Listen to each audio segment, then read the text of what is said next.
نحمده ونصلي ونسلم على رسوله النبي الكريم الأمين الرؤوف الرحيم. بسم اللہ الرحمن الرحیم. میزبان مجلس و تقریب، دیگر معززین، قابل صد احترام اور پاکستان کمیونٹی کے مختلف شعبہ جات سے اور طبقۂ زندگی سے تعلق رکھنے والی عظیم علمی، فکری، سماجی، سیاسی، تجارتی، معاشرتی، سماجی سرگرمیوں میں بڑھ چڑھ کر حصہ لیتے ہیں. اور سب سے خوش آئند بات یہ ہے کہ آج ایک خوبصورت پرامن بقائے باہمی کی علامت بن کر آج کے اس پروگرام میں، اس گیٹ ٹوگیدر میں، اس تقریب میں، اور میرے لیے سعادت یہ ہے کہ میں آپ سب کی اجتماعیت کی شکل میں زیارت کر رہا. اور اللہ رب العزت آپ کا کمیونٹی میں اپنی سروسز کا سلسلہ جاری رکھنا اور اسپین کی سرزمین پر اللہ اور اس کے رسول صلی اللہ علیہ وسلم کی محبت سے لبریز ہو کر اور اہل بیت اطہار کی محبت اور مودت اور ادب اور نصرت صحابہ کرام سے معمور آپ محبت، امن، آشتی کا پیغام پہنچاتے بھی ہیں اور اکٹھے بھی ہوتے ہیں. میں یہ سمجھتا ہوں کہ اگر یہ نچوڑ ایک اجتماعی فکر بن جائے، یہ اجتماعیت ہمارا فلسفہ بن جائے اور ہمارا فلسفہ ہمارا اوڑھنا بچھونا ہو جائے اور ایک دوسرے کی فکر ہم ایک جسد واحد کی مانند کرنا شروع ہو جائیں، اگر ملک تڑپے تو ہم تڑپیں، قوم تڑپے تو ہم تڑپیں، اور ہمارے دین پر کوئی آنچ آئے تو پھر ہمارا کلیجہ لخت لخت ہونے لگے، اور اس معاشرے میں ایک یک جان ہو کر، یک قالب ہو کر ہم اپنا میسج اپنے دین کا، اپنی قوم کا، اپنی ملت کا، اپنے پاکستان کا اگر اس طریقے سے اجتماعیت کی شکل میں دینا شروع کر دیں تو انشاءاللہ ایز اے کمیونٹی آپ کا مقابلہ کوئی اور نہیں کر سکے گا. ابھی محترم سید ذوالقرنین شاہ صاحب نے اپنی گفتگو میں اظہار کیا، انہوں نے فرمایا کہ یقیناً اللہ رب العزت کا میں شکر ادا کرتا ہوں، یہ اس کا فضل ہے، اس کا کرم ہے، اور آقا صاحب والسلام کے نالین پاک کا تصدق ہے، اور اہل بیت اطہار اور صحابہ کرام کے در کی خیرات کے طفیل، اور حضور سیدی شیخ الاسلام پروفیسر ڈاکٹر محمد طاہر القادری مدد العالی کی دعاؤں کے طفیل میں اس قابل ہوا کہ جسے آج آپ نعرے کے طور پہ سنتے ہیں کہ آئین ریاست مدینہ ایک نعرہ بن گیا ہے، ایک سلوگن ہے، اور جو پاکستان کی کہ ایوانوں اور فضاؤں میں اور ہواؤں میں گونجتا ہوا آپ تک پہنچتا ہے، اور یقیناً ہر شخص سوال کرتا ہے اور سراپے سوال بن جاتا ہے کہ یہ ایکچولی ہے کیا، یہ آئین کیا ہے، وہ ریاست کیسی تھی، وہ کیسا نظام تھا جو 1450 سال قبل آقا صاحب والسلام نے یثرب کی سرزمین کو عطا کر کے مدینہ بنا دیا اور طیبہ اور طیبہ میں بدل دیا. اور یثرب کی سرزمین، لفظ یثرب عربی زبان کا لفظ ہے، اور وہ بیماری، وبا، فساد، جھگڑا، یہ اس کا مطلب ہے کہ وہ جو وباؤں، فساد، خون ریزی، باہمی فساد کی سرزمین تھی، تکالیف کی زمین تھی، اسے آقا صاحب والسلام نے اپنے مبارک نالین عطا کر کے اور قدم رنجہ فرما کر اسے مدینہ کر دیا. اور مدینہ مدن سے ہے، اور مدن جمع ہے مدینہ کی، اور مدینہ مختلف ثقافت کے اکٹھ کو کہتے ہیں. ثقافتی اکٹھ ہو، اجتماعیت کا جو مرکز ہو، جہاں سویلائزیشن ہو، جہاں نظام ہو، جہاں عدل ہو، جہاں ثقافت ہو، جہاں نارمز ہو، کنونشنز ہوں، جہاں پر قانون کی بالادستی ہو، جہاں احترام انسانیت ہو، جہاں کے حقوق کی برابری ہو، جہاں پہ ہر شخص کو اس کے ڈیو رائٹس مل رہے ہوں، جہاں پر انسانیت کی بالادستی ہو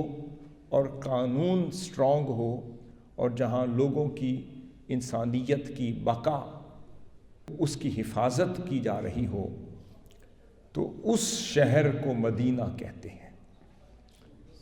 اور سویلائزیشن کے مرکز کو مدینہ کہتے ہیں. جہاں کلچرڈ سوسائٹی پنپتی ہوئی نظر آئے، جو ڈسپلن بھی ہو اور قانون کی پیروی کرنے والی ہو، اسے مدینہ کہتے ہیں. تو آقا علیہ الصلوۃ والسلام نے اس بکھرے ہوئے معاشرے کو، جو نسلاً بعد نسلیں ایک دوسرے کے خون کے پیاسے بن چکے تھے، ان منتشر افراد کو، گروہ کو، قبائل کو اور یونٹس کو متحد، متفق اور مجتمع کر کے ایک ملٹی کلچرل سوسائٹی کو وجود دیا، ملٹی ایتھنک سوسائٹی کو وجود دیا، اور پلورسٹک سوسائٹی کو وجود دیا، ملٹی نارمز اور کلچرز کے ساتھ ایک سوسائٹی کو وجود دیا، اور ایگیلیٹیرین سوسائٹی کو وجود دیا، ہائیبرڈ سوسائٹی کو وجود ملا. جب یہ وجود ملا تو وہ سوسائٹی اب یثرب نہیں رہی، وہ مدینہ بن چکی تھی. مجھے اللہ رب العزت کی توفیق سے یہ سعادت ملی کہ میں نے دستور مدینہ کے اوپر ایجپٹ میں، قاہرہ میں، الازہر اور عرب لیگ یونیورسٹی کے کولیبوریشن کے ساتھ، اور اس ریاست مدینہ کے پہلے آئین کو،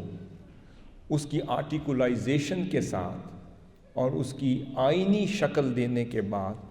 اور اس میں سے کانسٹیٹیوشنل پرنسپلز ڈیرائیو کرنے کے بعد، پھر اسے پوری دنیا کے کانسٹیٹیوشنز کے ساتھ، دساتیر کے ساتھ، آئین کے ساتھ، جس میں امریکن کانسٹیٹیوشن تھا، برٹش کانسٹیٹیوشن تھا، یورپین کانسٹیٹیوشنز تھے، اور کانسٹیٹیوشنز آف دا ورلڈ تھے، ان کے ساتھ اس کا موازنہ کر کے، کمپیریزن کر کے ریاست مدینہ کی عظمت کو اللہ کی توفیق سے ثابت کیا.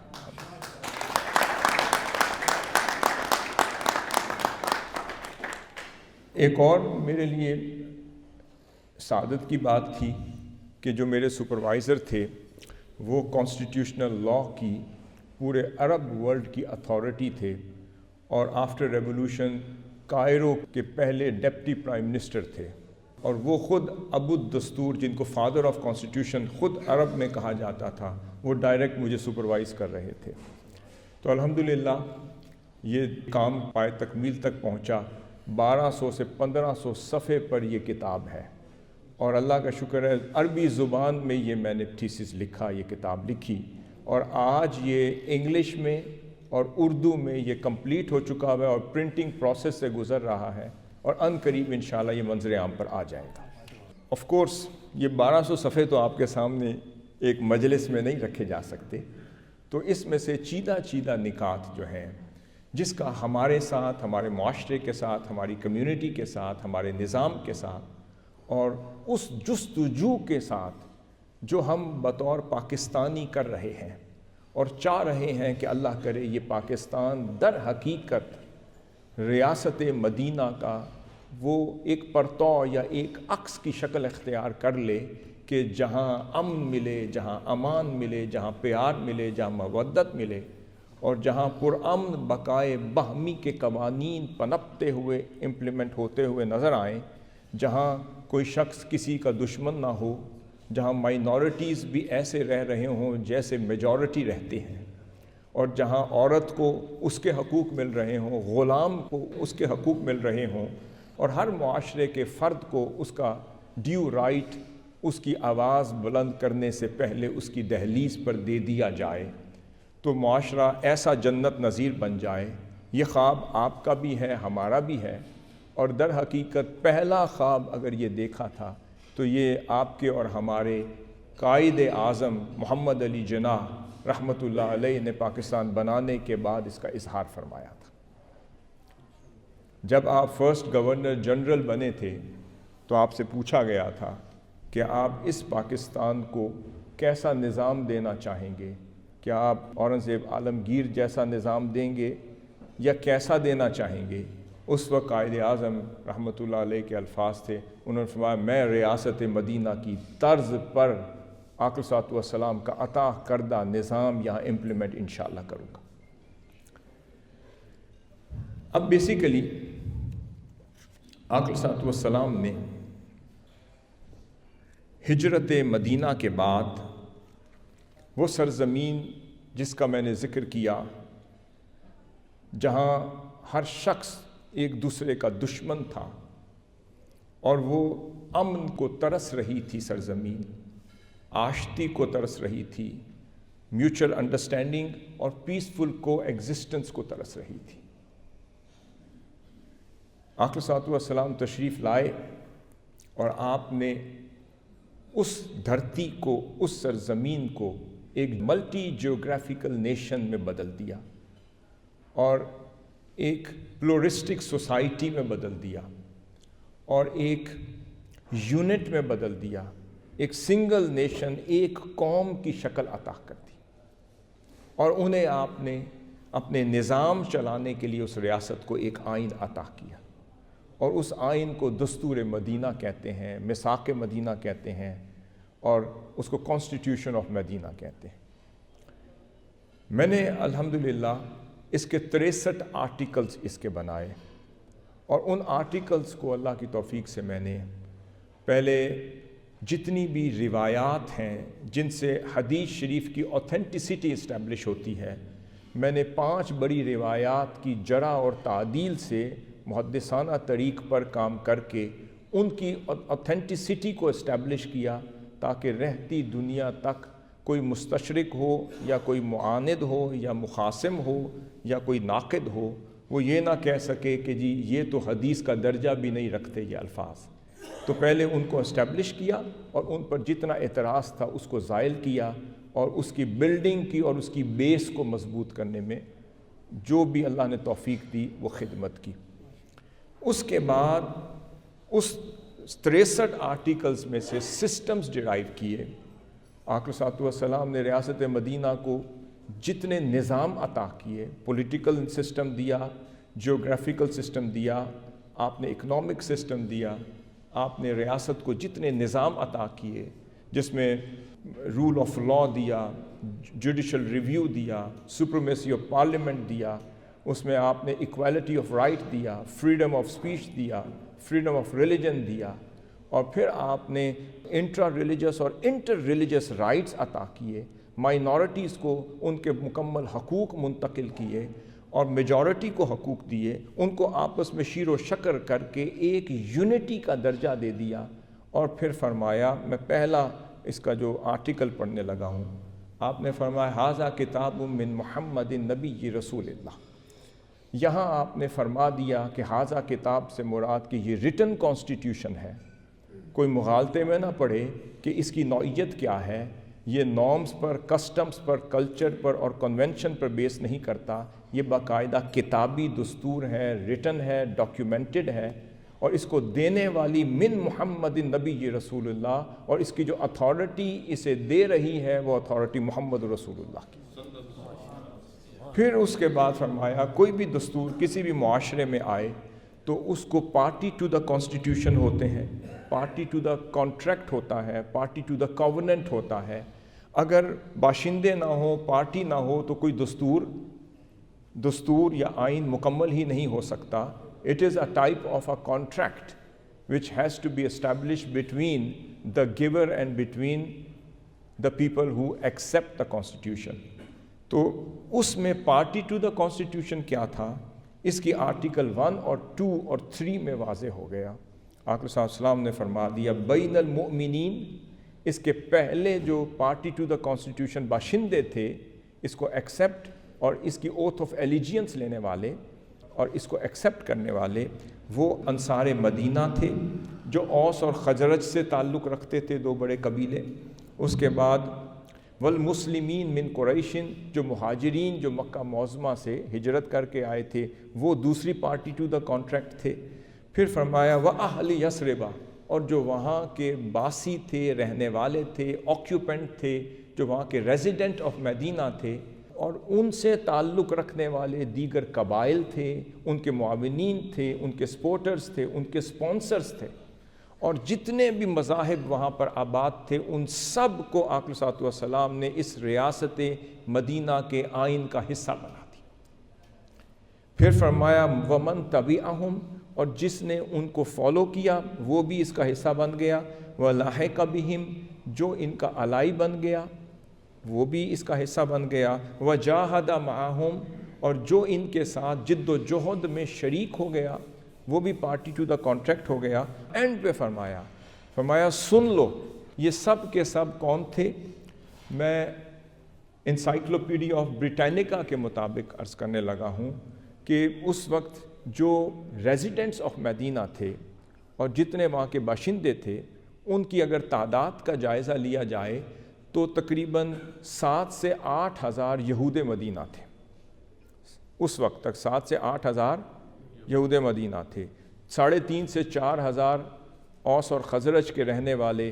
جس کو مؤمنین کہتے ہیں، متقین کہتے ہیں، مسلمین کہتے ہیں، یہ تھے،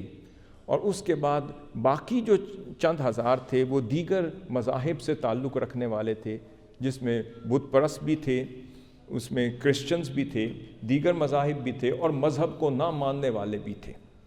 اور پھر ان کے الائز بھی تھے اور دیگر قبائل سے تعلق رکھنے والے تھے۔ آقا صلی اللہ علیہ وسلم نے فرمایا سب سے پہلا میسج اس قوم کو، اس نظریے کو اور اس مدینہ کی سرزمین کو دیا۔ آپ نے فرمایا یہ سب کے سب مل کر انہم امۃ واحدہ من دون الناس، یہ سارے شرکاء، الائز، سپانسرز، یہود، نصارہ، مسلمان، مؤمنین، مہاجرین، اوس اور خزرج، یہ سب مل کر ایک وحدت کی شکل اختیار کر رہے ہیں، اور آج سے میں انہیں امت کہہ رہا ہوں۔ تو آقا صلی اللہ علیہ وسلم نے for the first time he gave the entitlement of ummah to the community of Medina۔ اب اس کے بعد آقا صلی اللہ علیہ وسلم نے یہاں سے for the first time آپ نے اس concept of multi ethnic society کو اسٹیبلش فرمایا، وہاں سے پلورلسٹک سوسائٹی اور ایگیلیٹیرین سوسائٹی کو وجود دیا۔ ہر مذہب کے ماننے والے اپنے مذہب میں آزاد کر دیے، اپنے نارمز میں آزاد کر دیے، اپنے کسٹمز میں آزاد کر دیے،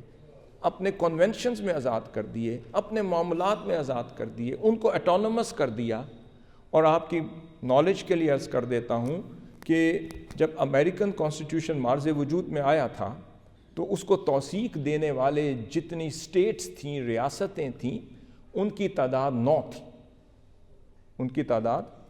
9 تھی۔ اور جب ریاست مدینہ کا آئین وجود میں آیا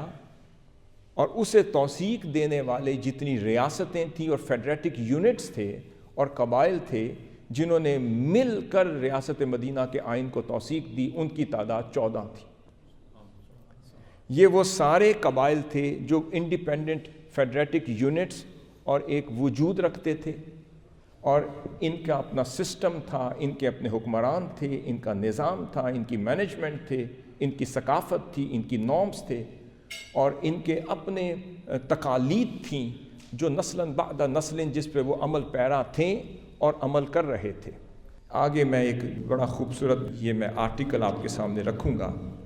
آپ نے ان کے لوکل سسٹم کو نہیں چھیڑا، جو میں خوبصورت بات کرنے لگا ہوں۔ آپ نے ان کے لوکل نارمز کو نہیں چھیڑا، ان کی ثقافت کو، ان کی تقالید کو، ان کے نظام کو نہیں چھیڑا۔ آپ نے ان کا جو دیت کا قانون تھا اس کو نہیں چھیڑا۔ رینسم منی جو فدیہ دے کر اپنے قیدیوں کو آزاد کروایا کرتے تھے اس نظام کو نہیں چھیڑا۔ جب کوئی مقروض ہو جاتا تھا تو اس کو قرض ادا کرنے کا جو نظام رائج تھا اسے نہیں چھیڑا۔ لوکل ٹیکس وہ جو کلیکٹ کیا کرتے تھے اور اپنے اوپر خرچ کرتے تھے، آقا صلی اللہ علیہ وسلم نے اسے نہیں چھیڑا، بلکہ انہیں انڈیپینڈنٹ کر دیا، انہیں انڈیپینڈنٹ کر دیا۔ اب یہ آرٹیکل نمبر 3 بڑا امپورٹنٹ آپ کے سامنے پیش کر دیتا ہوں، جس کی دلیل ہے۔ آپ فرمایا المہاجرون من قریش علی ربعتہم یتعاقلون معاقلہم الاولی وہم یفدون عانیہم بالمعروف والقسط بین المؤمنین۔ فرمایا کہ قریش میں سے جو ہجرت کرنے والے ہیں وہ قریش مکہ ہیں یا وہ انصار مدینہ ہیں یا ان کے ساتھ جو ان کے الائز ہیں یا جو اس ریاست مدینہ کے باشندے ہیں، فرمایا یہ سب آزاد ہوں گے کہ اپنے مروجہ نظام کے مطابق اپنے سسٹم کو چلانے کے۔ اور پھر فرمایا کہ وہ سب اپنے معاملات کی انجام دہی کے ذمہ دار ہوں گے۔ پھر فرمایا باہم مل کر اپنے سابقہ بلڈ منی، وہ سب سے بڑا ایشو ہوتا تھا اس سوسائٹی کا، بلڈ منی ادا کریں گے اور اپنے امور کی باہمی تعاون کے ساتھ اپنے امور کو تکمیل تک پہنچائیں گے۔ پھر فرمایا اپنے قیدیوں کو مومنین کے ساتھ پھر ان کے رائج سسٹم کے مطابق خود ڈیل کریں گے اور خود اپنے قیدیوں کو چھڑوائیں گے، اور جتنا رینسم منی ان کا آپس میں طے ہوگا تو وفاق مداخلت نہیں کرے گا، صوبائی خود مختاری حضور نے خود عطا کر دی۔ اب سب سے پہلے جو میں بات عرض کرنا چاہ رہا ہوں کہ یہ جو ہم تصور کرتے ہیں کہ مونٹیسکیو جو فرینچ تھا فلاسفر، اس نے ڈیولوشن آف پاور کا سسٹم دیا ہے، جس نے بلدیاتی سسٹم دیا ہے، بلدیاتی نظام دیا ہے۔ ہم کہتے ہیں جو ڈیوالو کی ہے جو اتھارٹی نیچے تک گراس روٹ لیول تک، اس کا جو بانی ہے وہ مونٹیسکیو ہے۔ میں کہتا ہوں مونٹیسکیو کے تو ایم کو بھی کوئی نہ جانتا تھا جب 1450 سال پہلے آقا صلی اللہ علیہ وسلم بلدیاتی نظام ریاست مدینہ کو عطا کر رہے تھے، اور اس وقت آقا صلی اللہ علیہ وسلم نے انہیں اٹونومس کر دیا، ان کے مینجمنٹ کو میں، ان کے ایڈمنسٹریشن میں، ان کے مانیٹری سسٹم میں، ان کے فائنینشل اتھارٹیز میں، ان کی خود مختاری میں آقا صلی اللہ علیہ وسلم نے انہیں انڈیپینڈنس عطا کر دی۔ اب سوال یہ پیدا ہوتا ہے تو پھر کس لیے انہیں جوڑا؟ آپ نے فرمایا ریاست مدینہ کو کوئی میلی آنکھ سے دیکھے گا تو سب جڑ کے اس کا مقابلہ کریں گے۔ ریاست مدینہ کے داخلی اور خارجی امن میں سب ایک ہوں گے۔ ریاست مدینہ کے امن میں، امان میں، رول آف لا میں، ڈگنیٹی میں اور اس کی سولیڈیرٹی میں اور وہاں پر عزت انسانیت میں سب مل کر مقابلہ کریں گے، اور ریاست مدینہ کے دشمنوں سے نہ کوئی ملے گا اور نہ دشمنوں کو میلی آنکھ سے دیکھنے دے گا۔ صرف اس پوائنٹ پر سب کو جوڑ دیا اور فرمایا ورنہ وفاق آپ سے کچھ نہیں لے گی، اپنے لوکل سسٹم خود چلائیں۔ اب اس کے بعد ایک اور آرٹیکل 5 ہے، وہ بنو عوف علی ربعتہم یتعاقلون معاقلہم الاولی۔ پہلے مسلمانوں کا ذکر کیا، پھر یہود قبائل کا جو ایک سمبولک قبیلہ تھا وہ بنو عوف تھا۔ 7-8 قبائل یہودی قبائل تھے۔ آپ نے فرمایا ان کے لیے بھی یہی قانون دے رہا ہوں، وہ اپنے لوکل ایڈمنسٹریشن میں آزاد ہوں گے، مینجمنٹ میں آزاد ہوں گے، سسٹم میں آزاد ہوں گے، اپنے رینسم منی میں اور بلڈ منی میں آزاد ہوں گے، اور ان کے حقوق اسی طرح برابر ہوں گے جیسے مسلمانوں کے ہیں۔ ان ذمۃ اللہ واحدۃ۔ پھر اگلے آرٹیکل میں فرمایا کہ اللہ کی ضمانت اور اللہ کی حفاظت سب کے لیے یکساں ہوگی۔ وَيُجِيرُ عَلَيْهِمْ أَدْنَاهُمْ، اور ریاست مدینہ کا ادنا سا شخص بھی اگر وہ غلام ہی کیوں نہ ہو، اور اگر وہ ریاست میں کسی کو اسائلم دے دے، پناہ دے دے، آقا صلی اللہ علیہ وسلم نے فرمایا اس کی دی ہوئی پناہ محمد رسول اللہ کی پناہ ہوگی۔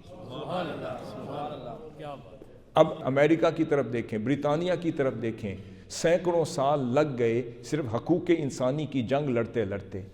برابری کی جنگ لڑتے لڑتے، ایکویلٹی کی جنگ لڑتے رہتے، امتیازات کو ختم کرتے کرتے، ڈسکریمنیشن کے اس ناسور کو اپنے معاشرے سے نکالنے میں ان کو سینکڑوں سال لگ گئے، اور اینڈ تک بھی وہ اس غلامی کو، سلیوری کو اپنی جڑوں سے اکھاڑ نہ سکے اور پھینک نہ سکے۔ اور دوسری طرف لوگ اسلام کی بات کرتے ہیں، لوگ اسلام پہ انگلی اٹھاتے ہیں، لوگ اسلام کے امن کی بات کرتے ہیں، اسلام کی سلامتی کی بات کرتے ہیں، آقا صلی اللہ علیہ وسلم کے عطا کردہ نظام کی بات کرتے ہیں، باقی چیزوں کا مقابلہ کسی نے کیا کرنا ہے؟ عورتوں کے حقوق بھی عطا کر دیے، غلاموں کے حقوق عطا کر دیے، مائنورٹیز کے حقوق ادا کر دیے، پھر آپ نے ان کی ایکویلٹی کی بات کی، ان کی سیکیورٹی کی بات کی، ان کی سیفٹی کی اور پروٹیکشن کی بات کی، اور پھر اس کے بعد فرمایا ان اللہ جار لمن بر واتقى و محمد رسول اللہ، فرمایا جو شخص بھی اس دستور کے ان معاہدات کی پاسداری کرے گا اور پرامن شہری بنے گا، اس کی نگہداشت اور نگہبانی جو ہے وہ اللہ اور اللہ کے رسول مل کے کریں گے۔ پھر آگے میں آپ کو چند ایک چیزیں صرف میں آپ کو کہہ رہا ہوں، جیسے دیگ میں سے چند چاول پیش کرتے ہیں میں اس طرح رکھ رہا ہوں۔ پھر آپ نے فرمایا کہ ان المؤمنین المتقین علی من بغى منہم او ابتغى نصیحۃ ظلم او اسم او عدوان او فساد بین المؤمنین وان ایدیہم علیہ جميعا ولو کان ولد احدہم۔ آپ نے فرمایا article number 16 of constitution of Medina میں فرمایا اس دستور کے تقوی شعار مؤمنین پر اس شخص کے خلاف متحد ہونا ضروری ہوگا، لازم ہوگا، جو شخص ریاست مدینہ کے امن عامہ کو خراب کرے گا، جو فساد انگیزی کرے گا، جو ظلم کرے گا، جو بغاوت کرے گا، جو یہاں کے پرامن شہریوں کی زندگی کو تباہ کرے گا، خطرے میں ڈالے گا، جو وائیولیشن کرے گا، جو ایکسٹارشن کرے گا، جو کرپشن کرے گا، جو ٹائرنی کرے گا، جو انجسٹس کرے گا، کہ یہاں آرٹیکل میں فرمایا اس شخص کے خلاف ریاست مدینہ کا ہر باشندہ اور ہر فیڈریٹک یونٹ یک جان ہو کر، یک قالب ہو کر، یک آواز ہو کر وہ اس کے خلاف متحد ہو کے کھڑے ہو جائیں گے، اور اس کو قانون کے کٹہرے میں کھڑے ہونے تک اس کے خلاف جد و جہد کریں گے، اور اکٹھے ہاتھ اٹھائیں گے اور آواز اٹھائیں گے۔ اور پھر اینڈ پہ فرمایا وَلَوْ كَانَ وَلَدَ أَحَدِهِمْ، اگرچہ وہ قانون کو ہاتھ میں لینے والا اور ظلم و بربریت کرنے والا اور فساد انگیزی کرنے والا شخص کسی بڑے خاندان کے بڑے باپ کا بیٹا ہی کیوں نہ ہو، اس کے خلاف بھی سب متحد ہو کے کھڑے ہو جائیں۔ اب اگر یہ ایک شک بھی اگر پاکستان میں امپلیمنٹ ہو جائے تو آپ سمجھ لیں 75% ریاست مدینہ ایک جھلک آپ کو نظر آنا شروع ہو جائے گی۔ اب ایک بات جو میں عرض کر رہا ہوں، آقا صلی اللہ علیہ وسلم نے پارلیمنٹ کو بھی سپریمیسی دی۔ آقا صلی اللہ علیہ وسلم کے دور کی جو پارلیمنٹ تھی اس میں 50 پارلیمنٹ کے ممبر ہوا کرتے تھے۔ ایک جو بات بڑی غور طلب ہے کہ لوگ کہتے ہیں کہ آقا صلی اللہ علیہ وسلم نے پرنسپلز عطا کی، اور وہ پرنسپلز صرف ہمارے لیے عطا کر دیے، انہیں امپلیمنٹ نہیں کیا۔ سوال یہ پیدا ہوتا ہے، جو لوگ اس سے تعلق رکھتے ہیں وہ کہتے ہیں کہ یہ تو خلفائے راشدین کے دور میں یہ سسٹمز بنے، یہ وزارتیں بنی، یہ نظام بنا، یہ سسٹم ڈیولپ ہوئے، تو ڈیولپمنٹل جو فیزز تھے وہ بعد میں آئے، آقا صلی اللہ علیہ وسلم نے پرنسپلز عطا کی۔ میرا جو سب سے بڑا پوائنٹ یہ تھا کہ آقا صلی اللہ علیہ وسلم نے 10 سالہ حیات طیبہ میں ریاست مدینہ کے ہیڈ کی حیثیت سے صرف 10 سالہ حیات طیبہ میں یہ سارا دستور اپنی حیات طیبہ میں امپلیمنٹ کر دیا تھا۔ اور میں نے ایک ایک مثال جو اس میں پیش کی ہے وہ آقا صلی اللہ علیہ وسلم کے 10 سالہ حیات طیبہ سے لایا، اور وہ میں نے اسٹیبلش بھی کیا اور روایات سے پیش کیا۔ اب جو میں آپ کو بتانا چاہتا ہوں، آقا صلی اللہ علیہ وسلم نے اس ریاست مدینہ کے 10 سالہ دور میں پھر گورنمنٹ سسٹم بھی دیے، آپ نے پروونشل سسٹم بھی دیے، جوڈیشل سسٹم بھی دیے، آپ نے اکنامک سسٹم بھی عطا کیے، وارفیئر کے پورے سسٹمز بھی عطا کیے، آپ نے صوبائی سیکریٹریٹ بھی قائم کیے، آپ نے تمام وزارتیں بھی قائم فرما دی تھیں، آپ گورنرز کا انتخاب بھی خود فرماتے تھے، اور یمن کے بارڈر تک اور حضرہ موت تک اور بحرین کی حدود تک آقا صلی اللہ علیہ وسلم نے خود گورنرز اپوائنٹ کر دیے تھے، حکام اپوائنٹ کر دیے تھے، ان کے کرائیٹیریاز آقا صلی اللہ علیہ وسلم خود بناتے تھے، ان کی اپوائنٹمنٹ بھی کرتے تھے، ان کو معزول بھی فرماتے تھے۔ 3 مہینے سے لے کر 4 سال تک ان کے اپوائنٹمنٹ پیریڈز ہوا کرتے تھے۔ پھر آقا صلی اللہ علیہ وسلم نے ٹریفک کے قوانین خود عطا کیے، میں روایت آپ کے سامنے پیش کرنے لگا ہوں۔ آقا صلی اللہ علیہ وسلم نے فرمایا کہ میری ریاست مدینہ میں جب تم سڑکیں بناؤ تو 7-7 گز تک سڑکوں کو چوڑا کر دیا کرو۔ سڑکیں بناؤ تو 7-7 گز تک انہیں چوڑا کر دیا کرو، کیونکہ ایک لدے ہوئے جانور ادھر سے جا رہے ہوں اور سامنے سے آ رہے ہوں تو دونوں کو گزرنے میں آسانی ہو۔ تو ڈوئل کیریج وے کا سسٹم آقا صلی اللہ علیہ وسلم نے خود عطا کیا۔ اس کے بعد میں بتا رہا ہوں آقا صلی اللہ علیہ وسلم نے خود گورنرز کی اپوائنٹمنٹ کا سلسلہ شروع کیا۔ میں آپ کو چند ایک مثالیں صرف دیگ میں چاول کے طور پر پیش کر دیتا ہوں۔ آقا صلی اللہ علیہ وسلم نے ایک صحابی تھے طاہر بن ابی حالہ تمیمی، انہیں قبیلہ اک اشاعرہ اور قبیلہ اشکر اور تیماء کا حاکم مقرر فرمایا۔ پھر قیس بن مکشو کو صنعاء کا گورنر بنایا، سرد بن عبداللہ کو جرش کا، عامر بن شہر ہمدانی کو ہمدان کا، اور عطاب بن اسید بن ابو عاص کو مکہ مکرمہ کا گورنر مقرر فرما دیا۔ پھر ان کی سیلریز مقرر کر دی، اور پھر یہ جو گورنر مکہ تھے ان کو 2 درہم یومیہ کی سیلری ملا کرتی تھی۔ اور پھر ایک اور گورنر بنائے، انہیں آقا صلی اللہ علیہ وسلم نے زمین کا ایک پیس آف لینڈ انہیں تفویض کر دیا، سرکار کی طرف سے انہیں دے دیا گیا، اور کہا کہ اس کی کاشتکاری کرو اور اس کی پروڈیوس کو آپ استعمال کرو اور اپنے روزمرہ کے معاملات اس میں سے حل کرو۔ پھر اس کے بعد آقا صلی اللہ علیہ وسلم نے قرا، ارینہ سے خیبر، تبوک، فدق، وہاں پر حضرت عمرو بن سعید بن العاص کو حاکم بنایا۔ آقا صلی اللہ علیہ وسلم نے سب سے پہلا قاضی القضاء سیدنا علی کرم اللہ وجہہ کو بنا کے یمن میں بھیجا۔ پھر سیدنا معاذ بن جبل کو بھی قاضی بھی بنایا، آپ کو جوڈیشل اتھارٹی بھی دی، پھر گورنر بھی بنایا، اور پھر پہلا انسپیکٹر جنرل آف ایجوکیشن بھی بنایا۔ سب سے پہلا محتسب آقا صلی اللہ علیہ وسلم نے سیدنا عمر فاروق رضی اللہ عنہ کو بنایا۔ پھر اس کے بعد آقا صلی اللہ علیہ وسلم جب اپوائنٹمنٹ کرتے تو باقاعدہ اپوائنٹمنٹ لیٹرز جاری ہوتے، اور ان کے حکمرانوں کے ایتھیکل کوڈز آپ بھیجتے، کوڈ آف کنڈکٹ بھیجتے، ان میں لکھا جاتا کہ رعایا کے ساتھ امر بالمعروف اور نہی عن المنکر کے ساتھ پیش آؤ، پھر تقوی اور اطاعت کے ساتھ اپنی زندگیاں گزارو، پھر کہا کہ حسن سلوک کے ساتھ پیش آؤ، اور پھر فرمایا کرتے خبردار تمہاری طرف سے کسی رعایا سے کوئی شکایت مجھے نہ ملے تو اچھے اخلاق سے پیش آؤ، ان کے لیے ٹائم وقف کیا کرو۔ اور پھر آقا صلی اللہ علیہ وسلم نے آگے فرمایا جس کو ہم حاکم بنا دیں اور جس کو ہم ذمہ داری دے کر بھیج دیں اور ساتھ اس کا حق بھی اسے دیں، اس کا مطلب یہ کہ اس کو سیلری اس کو ملے، اجرت ملے۔ آپ بتائیں کہ کوئی کہتا ہے کہ امریکن سسٹم ہے، یہ برٹش سسٹم ہے، یہ یورپین سسٹم ہے، یہ فرینچ نظام ہے، نہیں، یہ سارے نظام جس قدم سے پھوٹے ہیں اس کا نام نالین مصطفیٰ ہے، اور جس ریاست سے پھوٹے ہیں وہ ریاست مدینہ۔ فرمایا کہ جس کو ہم حق دیں اور اس کے بعد اگر وہ لوگوں کے حقوق میں خیانت کرے تو اس سے بڑا جہنمی اور کوئی نہیں، اس کو جنت نصیب نہیں ہوگی۔ آپ نے فرمایا جس کو ہم حاکم بنائیں، گورنر بنائیں، چیف منسٹر بنائیں، عامل بنائیں، آقا صلی اللہ علیہ وسلم نے ایک باقاعدہ ایک حکومتی ایک حکم نامہ جاری فرما دیا۔ آپ نے فرمایا میں ریاست مدینہ کی طرف سے حکم نامہ جاری کر رہا ہوں۔ یہ طبرانی کی بھی حدیث ہے، ابن ابی شیبہ بھی لائے ہیں، الہندی کنز العمال میں لائے ہیں۔ فرمایا کہ جس کے پاس سواری نہ ہو تو سرکار اسے سواری بھی دے گا، جس کے پاس گھر نہیں،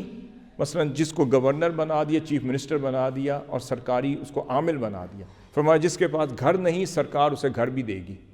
جس کے پاس سواری نہیں تو سرکار اسے سواری یعنی ٹرانسپورٹ بھی دے گی، جس کے پاس خادم نہیں تو سرکاری خرچے پہ خادم بھی دیا جائے گا، اور جس کی شادی نہیں ہوئی تو سرکاری خرچے پہ اس کی شادی بھی کی جائے گی تاکہ تقوی کے ساتھ زندگی گزارے۔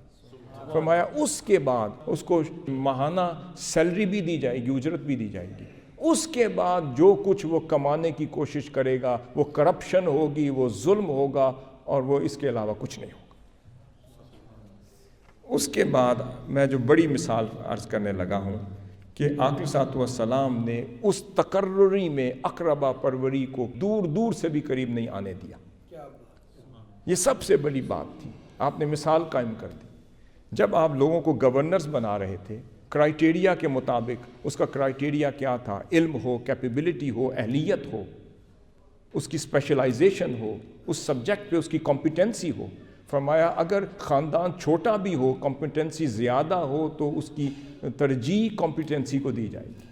اگر مال کم بھی ہو مگر اس کی ایجوکیشن زیادہ ہو، اہلیت زیادہ ہو تو ترجیح اہلیت کو دی جائے. تو آپ کے چچا جان سیدنا عباس رضی اللہ تعالیٰ عنہ آپ کے پاس تشریف لائے، حاضر ہوئے. عرض کیا یا رسول اللہ، آپ ہر کسی کو گورنر بنا رہے ہیں اور ہر کسی کو آپ عامل اور حاکم بنا رہے ہیں، حضور مجھے بھی کہیں گورنر بنا کے بھیج دیں. سیدنا عباس رضی اللہ تعالیٰ فرمایا مجھے بھی گورنر بنا کے بھیج دیں. آقا صلی اللہ علیہ وسلم فرماتے ہیں میرے چچا جان، یا اما رسول اللہ صلی اللہ العافیہ فی الدنیا والآخرہ، آپ کو صرف یہی عرض کروں گا اور کہوں گا کہ آپ اللہ سے دنیا اور آخرت کی عافیت طلب کیا کریں. یہ گورنریاں آپ کے لیے نہیں بنی. پھر اسی طرح حضرت ابو ذر غفاری جو آقا صلی اللہ علیہ وسلم کے خادم خاص تھے اور کتنی روایات ان سے منسوب ہیں، وہ بھی حاضر ہو گئے. یا رسول اللہ مجھ سے زیادہ کوئی قریب ہے آپ کا؟ فرمایا نہیں. آپ سے زیادہ کسی اور نے خدمت کی؟ فرمایا نہیں. یا رسول اللہ مجھے بھی گورنر بنا. آپ نے فرمایا ابو ذر تم گورنری کے لیے نہیں بنے، یہ بہت بڑی امانت ہے، جو پوری کرے گا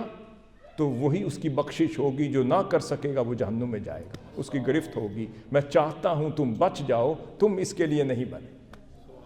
آقا صلی اللہ علیہ وسلم کی جسٹس دیکھیں، انصاف دیکھیں، عدل دیکھیں، پیمانے دیکھیں.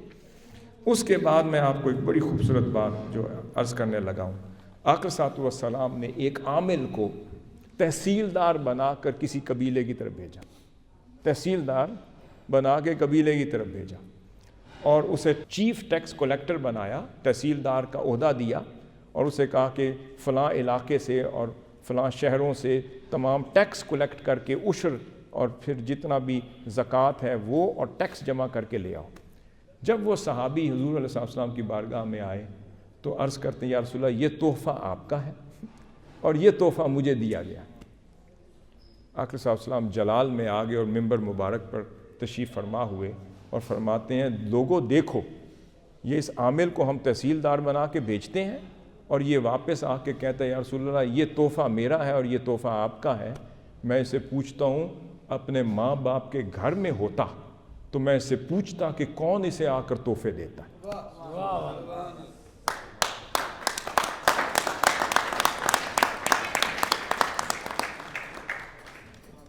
کہنے کا مقصد یہ ہے کہ آقا صلی اللہ علیہ وسلم نے اپنے دور میں فرمایا کہ ملکیتی حقوق عطا کر دی. یہ جو آج یہ جو جنگ لڑ رہی ہیں ہماری پستی ہوئی تڑپتی بلکتی عوام، وہ بیچارے جو مزارے ہیں تو ساری زندگی مزارے ہی ہیں. اگر زمینوں کو آباد کر رہے ہیں، ایگریکلچر انڈسٹری کا ایک انقلاب برپا کر رہے ہیں اس کی شکل میں، وہ ساری زندگی مزارے ہی ہیں اور مزدور ہی رہیں گے، مالک کبھی نہ بن سکیں گے. بات یہ ہے کہ ہم نے کبھی نظام مصطفیٰ کو پڑھا ہی نہیں اور ریاست مدینہ کے آئین کو، نظام کو، سسٹم کو اسٹڈی نہیں کیا. آقا صلی اللہ علیہ وسلم نے فرمایا من احیا ارضا میتۃ فہی لہ، فرمایا جس نے میری ریاست مدینہ یا اس کے گرد و نواح کی کوئی بنجر زمین زندہ کر دی وہ اس کا مالک ہو گیا. یہاں سے جاگیردارانہ نظام کدھر رہ جاتا ہے؟ یہاں پر استحصالی نظام کہاں رہ جاتا ہے؟ میں آپ کو کہہ رہا ہوں اس کے بانی، میں اگلی بات آپ کے نالج میں پیش کر دیتا ہوں کہ اس سسٹم کے بانی سیدنا یوسف علیہ السلام خود ہیں.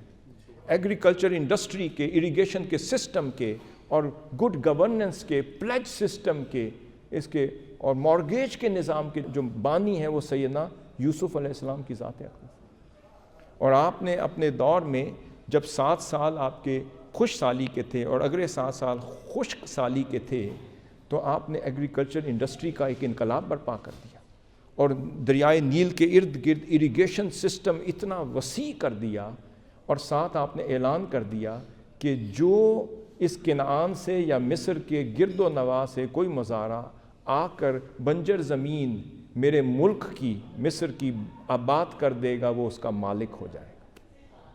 اور اس کو ملکیتی حقوق دے دیے گئے اور اس سے اتنا انقلاب برپا ہوا کہ اتنی پروڈیوس ہوئی اتنی گندم پیدا ہوئی، اتنا رزق اللہ نے عطا کیا کہ اگلے 7 سال جو خشک سالی تھے وہ بڑے آرام سے گزر گئے۔ اب اس کے بعد آقا صلی اللہ علیہ وسلم نے کفالتی نظام عطا کیا، آپ نے سوشل جسٹس کا نظام عطا کیا، آپ نے ویلفیئر سٹیٹ بنا دیا مدینہ منورہ کو۔ یہ میں حضرت جابر بن عبداللہ کی حدیث آپ کے سامنے پیش کرنے لگا ہوں۔ آقا صلی اللہ علیہ وسلم فرمایا میری ریاست مدینہ میں من ترک مالا فلی ومن ترک دینا او ضیاعا فالی وعلی۔ آپ نے فرمایا صلی اللہ علیہ وسلم کہ جو شخص اس دنیا سے چلا گیا اور پیچھے مال چھوڑ گیا تو ریاست وہ مال اس کی اولاد کو اور اہل خانہ کو دے دے گی۔ پھر آقا صلی اللہ علیہ وسلم نے فرمایا کہ اگر وہ اپنے پیچھے قرض چھوڑ گیا اور اہل و عیال چھوڑ گیا، اس کے علاوہ کچھ نہیں چھوڑا، تو اس کے بچوں کی، اس کی بیوی کی، اس کے اہل و عیال کی اور اس کے قرض کی ادائیگی کی ذمہ داری ریاست کی ہوگی، تاکہ اس کی روح نہ تڑپے، اس کے ذمہ دار بھی اللہ و رسولہ صلی اللہ علیہ وسلم۔ یہ نچوڑ ہے۔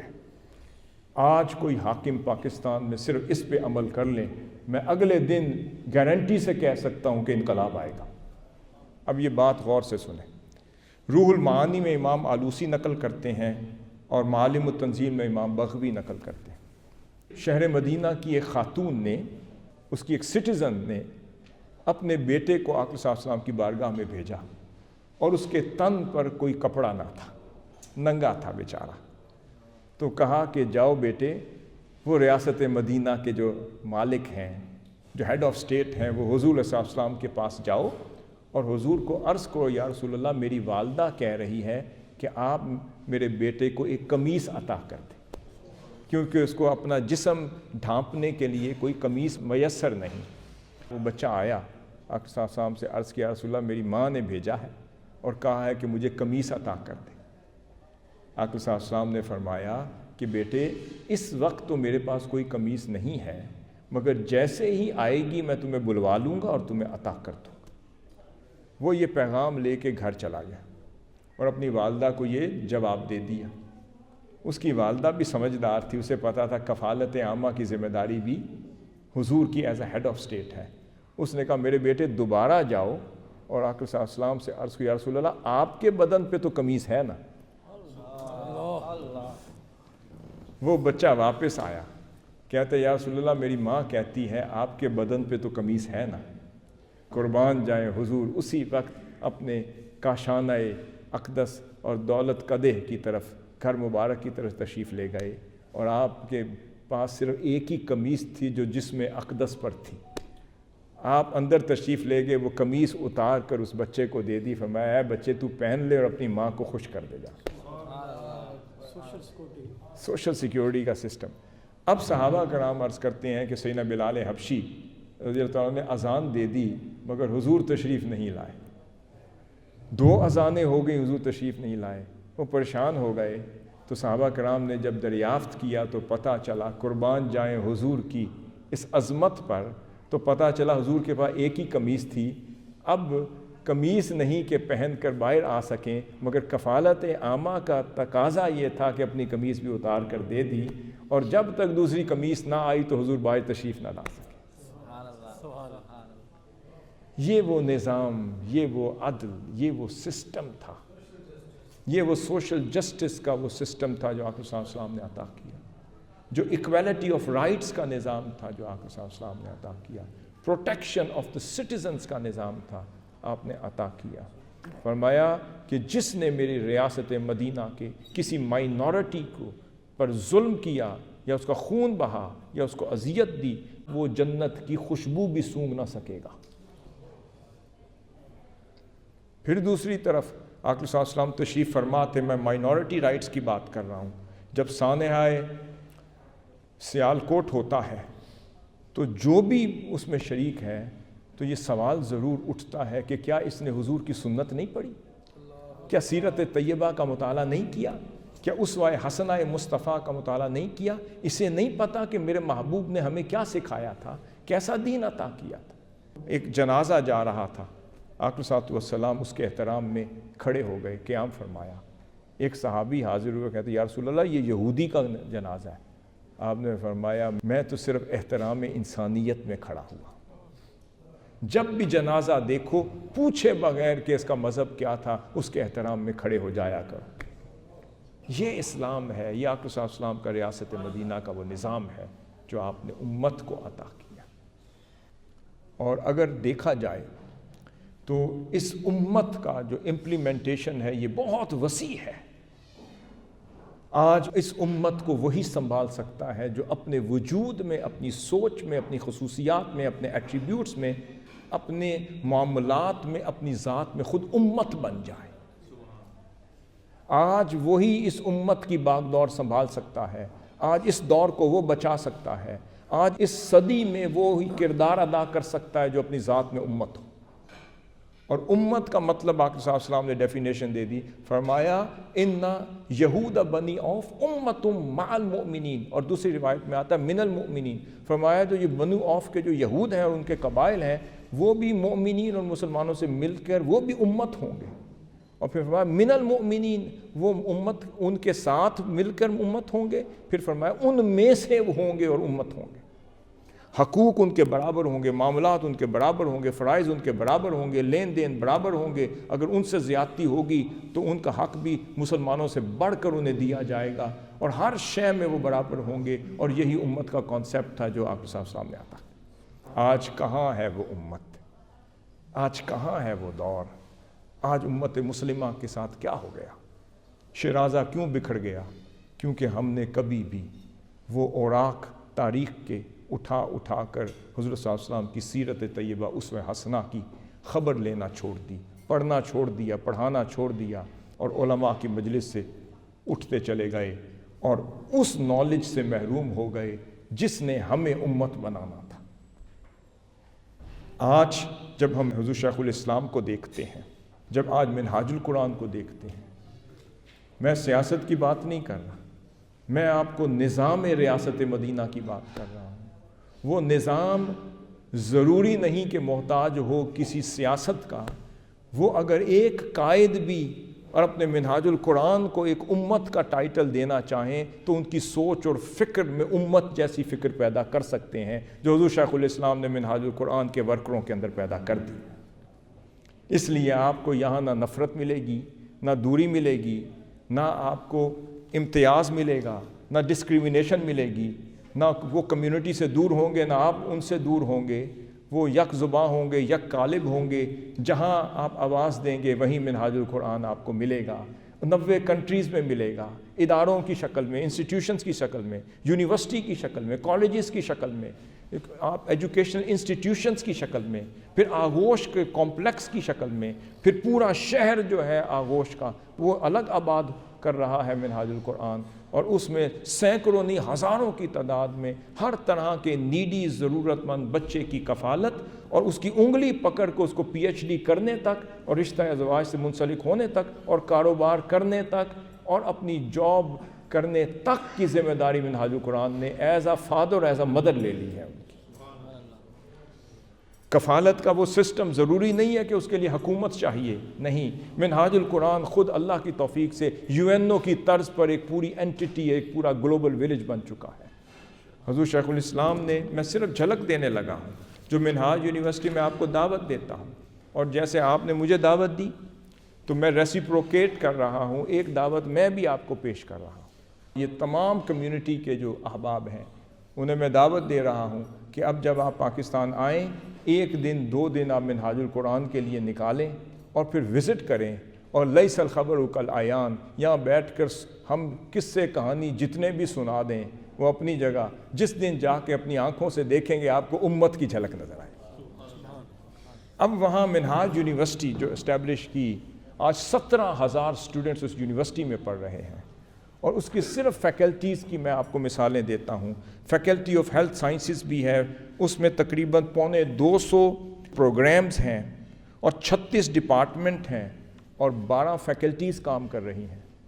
اور اس میں میں آپ کو صرف آپ کو سائنسز کی ایک جھلک دے دیتا ہوں کہ کن کن ایریاز پہ منہاج یونیورسٹی کام کر رہی ہے۔ اس وقت منہاج یونیورسٹی جو حضور شیخ الاسلام نے قائم کیا، اب اس کا کیمپس بھی بن رہا ہے، مگر جو مین یونیورسٹی ہے جہاں 17,000 اسٹوڈنٹس ہیں ان میں کیا کیا دیا جا رہا ہے اس کی ایک جھلک دیکھیں۔ فیکلٹی آف ہیلتھ سائنسز بھی ہے، فیکلٹی آف فارمیسی بھی ہے. یہ نئے پروگرام جو ہم رن کر رہے ہیں جو عموماً یونیورسٹیوں میں نہیں ہوتے. Faculty of architect and town planning, faculty of engineering and technology, faculty of law and legal studies, school of peace and counter terrorism studies بھی ہو رہی ہے, school of religion and philosophy بھی ہو رہی ہے, school of Islamic economics, finance and banking میں منہاج university کا ایک نام ہے. اور دنیا میں اگر پہلے نمبر پر کوئی انٹرنیشنل کانفرنس کروا رہا ہے اس وقت تو Minhaj university Islamic banking and finance پہ کروا رہی ہے. اس کے بعد اسکول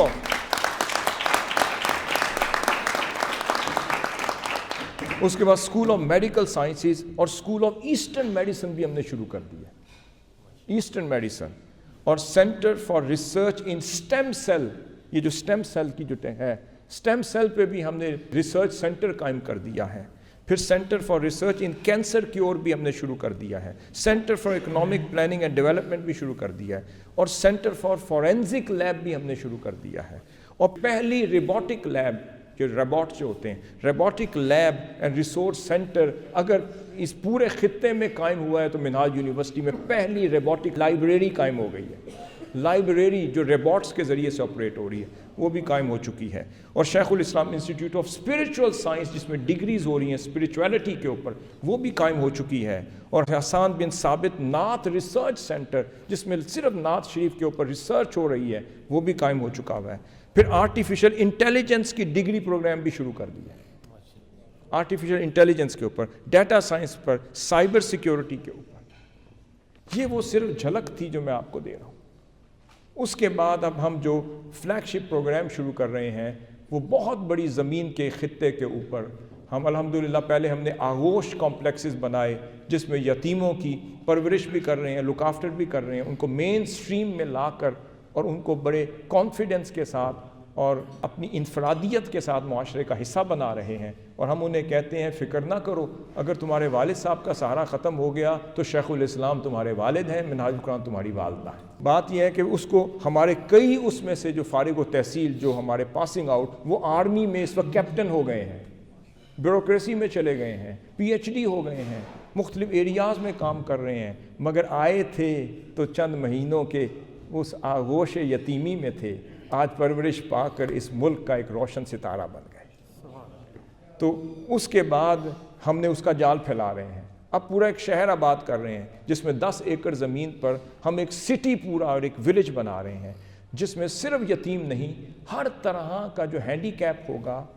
جو لرننگ ڈیفیکلٹی کا حامل ہوگا, جس میں ڈیف بھی ہیں, ڈمب بھی ہیں, آپ کے مختلف آٹسٹک ہیں, جو مختلف تکالیف اس وقت معاشرے میں ہمیں نظر آتی ہے, ہم سب کے لیے کاؤنسلنگ سینٹر بھی بنائیں گے. ایجوکیشن کا نظام الگ ہوگا, بورڈنگ کا الگ ہوگا, اس کا شہر الگ ہوگا, ہاسپٹل الگ ہوگا, کاؤنسلنگ الگ ہوگی. ایوری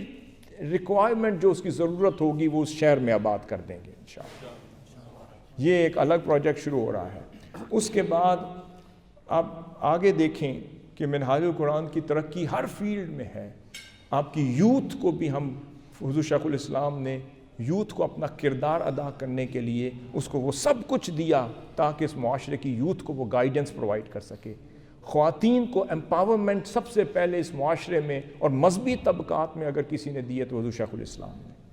ان کو معاشرے میں اپنا کردار ادا کرنے کے لیے قابل بنایا تو حضور شیخ الاسلام نے. اس کے بعد اب جو ایک اور کام رہ گیا تھا یہ مدارس تھے کہ نظام المدارس بورڈ منہاج القرآن کو دے دیا. اور جتنے بورڈز بنے تھے ان بورڈز کے مقابلے میں اس وقت سب سے ٹاپ کوئی کر رہا ہے تو منہاج القرآن ہے, نظام المدارس بورڈ ہے.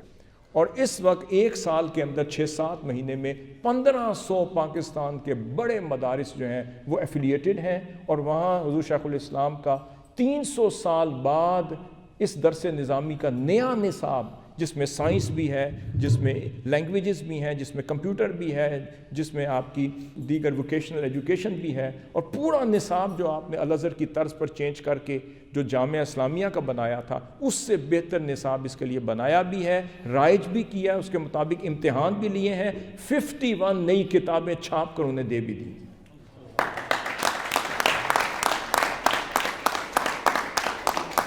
اس کے بعد آپ کو پتہ ہے کہ دہشت گردی کا کتنا بڑا ناسور تھا, جو خوارج کا کتنا بڑا ناسور تھا, اور پھر آئیسس کا کتنا بڑا ناسور تھا. اور پھر متشدد افکار جو معاشرے کو کھوکھلا کرتے جا رہے تھے، جو بھائی کو بھائی کا دشمن بنا رہے تھے، وہ اسلام کو ایک سٹگما دے رہے تھے اور اسلام کو دہشت گرد مذہب بنا کر، دین بنا کر دنیا کے سامنے پیش کر رہے تھے۔ ایک تماشا بنا ہوا تھا۔ الازہر سے بھی کانٹیکٹ کیا گیا، مگر شاید اللہ نے نصیب میں نہیں لکھا تھا۔ دنیا کی بڑی بڑی ریناؤنڈ اسلامک یونیورسٹی کے پاس بھی ہر کوئی گئے اور کنسلٹ کیا ہوگا، مگر شاید اللہ نے نصیب میں نہیں لکھا۔ وہ نصیب کسی ملک کے حصے میں نہیں تھا، وہ ایک شخصیت کے حصے میں تھا، ان کا نام شیخ الاسلام تھا، اور انہوں نے دہشت گردی کے خلاف ایک فتویٰ لکھا جو دنیا کا بیسٹ سیلر بن گیا، اور جس نے الحمدللہ اینڈ آف دی ڈیز ناسور کو ختم کر دیا۔ اب یہ ایجنڈا ان پاورز کا ایجنڈا نہیں رہا، کیونکہ اس کی جو روح نکال دی شیخ الاسلام نے، اور اس کے اندر امن، آشتی اور آقا صلی اللہ علیہ وسلم کی سیرت طیبہ اور ریاست مدینہ کے ماڈل کو اس کی جگہ ریپلیس کر دیا۔ اس کے بعد اس کا پورا لٹریچر اور سلیبس عطا کر دیا۔ اس کے بعد آج ہم منہاج یونیورسٹی کی آگے برانچز بھی بنتی جا رہی ہیں، اور منہاج کالج مینچسٹر اس وقت کچھ 6-7 ڈگری پروگرامز لانچ کر رہا ہے، اور اوورسیز اسٹوڈنٹس کو بھی کیٹر کر رہا ہے، اور تمام یو کے کی ایکریڈیشن کے ساتھ ہمارا ڈگری کالج کا سلسلہ بھی ہمارا یو کے سے شروع ہو گیا، اور وہ یونیورسٹی کی شکل اختیار کرے گا انشاءاللہ۔ اسلامک سکولز کا جال بھی انشاءاللہ ہم پھیلا رہے ہیں، اور پھر آگے مدینہ الزہرا کے نام پر ایک آل ان ون ایک ایسا شہر آباد کر رہے ہیں جس میں ہر طرح کی ایجوکیشن بھی ہو، کمپلیکس بھی ہو، روحانیت بھی ہو، دین بھی ہو، دنیا بھی ہو، کمیونٹی سروسز بھی ہو، انٹیگریشن بھی ہو، یہ سب کچھ ہم اس کی شکل میں دے رہے ہیں۔ آخر میں میں یہ عرض کروں گا کہ آقا صلی اللہ علیہ وسلم کا جو ریاست مدینہ کا ماڈل تھا، وہ نہ آئسولیشن کا ماڈل تھا، نہ اسیمیلیشن کا ماڈل تھا، نہ انہیلیشن کا ماڈل تھا، وہ ماڈل آف انٹیگریشن تھا۔ آقا صلی اللہ علیہ وسلم نے انٹیگریٹ کر دیا ہر شخص کو کہ اگر چھوٹے قبیلے کے پاس کوئی اچھی چیز ہے تم ان سے سیکھ لو، کسی بڑے قبیلے کے پاس اچھی چیز ہے تو اس سے سیکھ لو، کوئی اچھی خصلت اس کے پاس ہے تو غلام سے سیکھ لو، اور اچھی خوبی کسی آقا میں ہے تو آقا سے سیکھ لو۔ آج اس تفریق کو ختم کرنے کی ضرورت ہے، آج اس نظام کو رائج کرنے کی ضرورت ہے، اور اس نظام کو رائج کرنے کی ضرورت ہے کہ سیف اللہ کا لقب کس کو دیا گیا تھا؟ سیدنا خالد بن ولید کو، سیف من سیوف اللہ آقا صلی اللہ علیہ وسلم نے فرمایا۔ اب وہ حلب میں تھے، سیدنا عمر فاروق رضی اللہ تعالیٰ عنہ نظام ریاست مدینہ کے کیئر ٹیکر تھے۔ سیدنا عمر فاروق کے دور میں انہیں شکایت ملی، اور انہوں نے کہا کہ جی ان کی شان میں کسی نے قصیدہ پڑھا اور انہوں نے بیت المال سے اسے پیسے تحفے کے طور پر عطا کیے۔ آپ نے تحقیق کی، وہ ثابت ہو گیا، آپ نے انہیں معزول کیا، گھوڑے کے ساتھ باندھ کر گھسیٹتے ہوئے شہر مدینہ کے ہیڈ کوارٹر دارالخلافہ میں لایا گیا، اور سیدنا عمر فاروق کھڑے تھے۔ لوگ کہہ رہے تھے آج اسلام کا یہ نظام ختم ہو جائے گا کہ خالد بن ولید کو کسی نے پکڑا ہے۔ تو سیدنا خالد بن ولید جب سنبھلے، کھڑے ہوئے، تو کہتے ہیں لوگوں سن لو، اگر یہ نظام اگر نافذ رہا اور اس نظام کو نافذ کرنے والا عمر ہے تو پھر اس حضور کی امت کو کبھی بھی کچھ نہیں ہو سکتا۔ تو بیسیکلی آج یہی نظام پاکستان بچا سکتا ہے، یہی نظام امت مسلمہ کو بچا سکتا ہے اور کھویا ہوا مقام دوبارہ بحال کر سکتا ہے، اور یہی استعارہ اس نظام کے حضور شیخ الاسلام ہے۔ اور آخری بات میں عرض کر دوں، آئین نے پاکستان ہے جو 73 کا جو دستور ہے، اس کے پہلے 40 آرٹیکل یقین جانے جب ان کو پڑھتے ہیں، میں ظاہر بات کانسٹیٹیوشنل لا کا اسٹوڈنٹ ہوں، لا کا اسٹوڈنٹ ہوں، جب اس کو آپ پڑھتے ہیں تو جن حقوق کی بات 40 آرٹیکلز میں کی ہے، لگتا یہ ہے کہ تیار کرنے والوں نے ریاست مدینہ کے آئین کو سامنے رکھ کے یہ تیار کیا ہوگا۔ صرف کرج کی ضرورت ہے، حوصلے کی ضرورت ہے، ایک سیدنا عمر فاروق رضی اللہ تعالیٰ عنہ کے در کے غلام کی ضرورت ہے، اور آقا صلی اللہ علیہ وسلم کے حقیقی غلام اور سچے عاشق اور اہل بیت اطہار کو ماننے والے اور صحابہ کرام کی نصرت کا پرچم لہرانے والے کی ضرورت ہے۔ اگر عدل کا پیمانہ حکمران بن جائیں تو یہ ملک آج بھی ریاست مدینہ کا عکس بن سکتا ہے انشاءاللہ۔ وما علینا الا البلاغ۔